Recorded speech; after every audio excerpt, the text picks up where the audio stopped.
How's everybody doing? It is May 11th, 2021. This article is one of the first that I've seen in the United States that's going to be doing boots on the ground strategy according to this headline, okay? It says Tampa tries the new boots on the ground strategy to battle CV jab hesitancy. Trust me, this is another way where they're putting this in the headline. They're just throwing it in there. Boots on the ground, that is military. There's a reason that they used it that way. Why didn't they just say they're going to go door to door? Because that's what this is. This isn't about the military right here. But trust me, this is them putting it in the headlines, putting it, right in plain sight, like it always. It's hidden in plain sight, always. All right, let me read this. It says the goal is to remove any remaining reasons for jab hesitancy by making it as convenient as possible. No appointment needed, no travel, no cost. Oh yeah, see, they're trying to help you out, right? They're going to come right to your door. You ain't got to go nowhere. We'll come and we'll tell you it's safe. We'll come and show you it's safe, and we'll come and make sure that you get this. Roll up your sleeves now, because we're telling you it's the right thing to do. This is the end of phase 2. We are going to continue to be in this phase, but it's the ending stages of phase 2.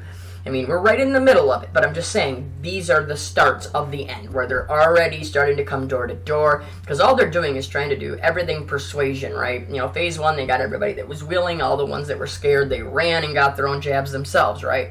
Phase 2, they're getting everybody that's on the fence. They're trying to give anybody that even has just that little chance that they're still thinking about it in their head, maybe they should go and get that CV jab. They've been doing everything from what? Giving them free donuts, free beer, free pot, free money. Oh, it just goes on and on. It just doesn't stop, right?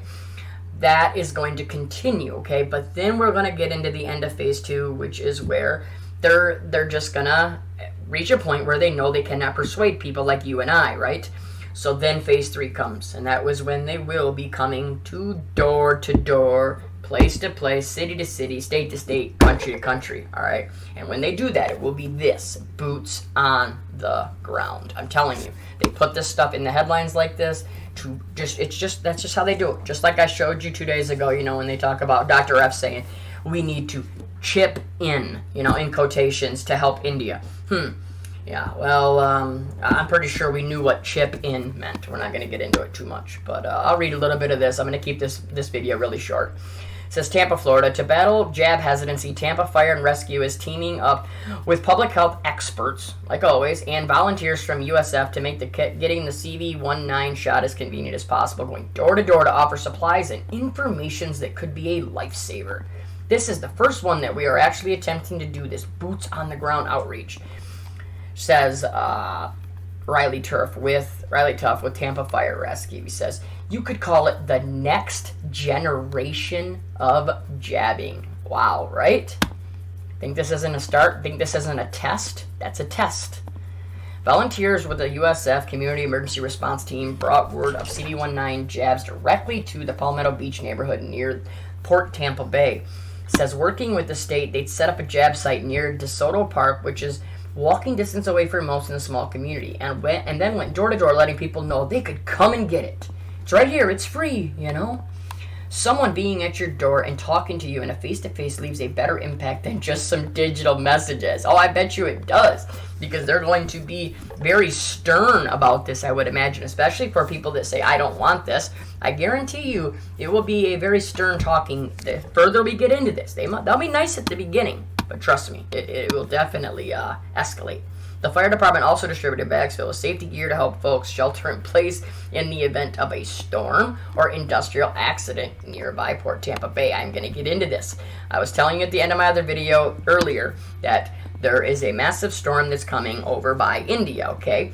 Well, when this all starts happening throughout the whole United States, okay, when we start having our hurricane season and all of our wildfire season, everything starts ramping up. We've already had tornadoes that have been horrible this year. It's because it's all weather manipulation, all right?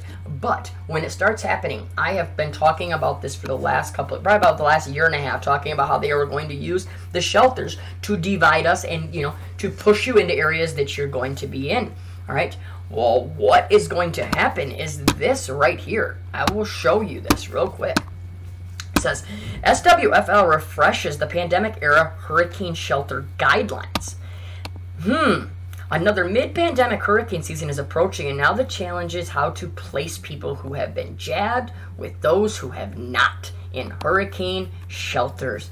Now, I am going to get into another video just about this because I need to read it and show you some more things, so please check out the video just on this.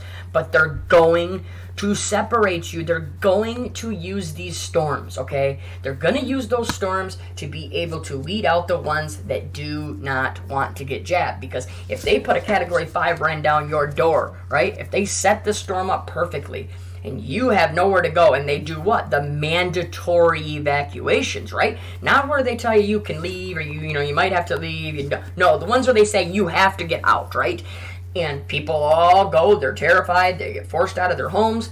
They're going to have to go to these shelters, and if they're allowed into the shelter will be the first question, and then if they're not, if they can't show proof of being jabbed, then they're going to be taken to a different facility. Now, we already know where this can lead. I'm not going to get all into it here, but, you have your FEMA camps written all over this, right? Detention centers written all over this, so please, please, please.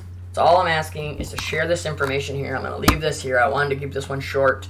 I'll leave the links to both these, articles. Any of my videos, I will run through some of these tabs so fast, and I know that you might think, man, Erik, slow down. They're always in the description. Click on the description, go down to the links, and you can click on any of them, read every bit of it yourself. I don't ever talk about something without trying to have something backing it up. I do not just go out there and just talk off a whim and want you to take my opinion for it, all right? Don't ever take my opinion. Go and do the information for yourself, do the research for yourself. That's the only true way where you are going to know what is going on in this world. I love you all. Stay safe, stay strong, continue to pray. We need prayer now more than ever, and the more we can pray together, the stronger we can be. We'll talk to you soon. God bless.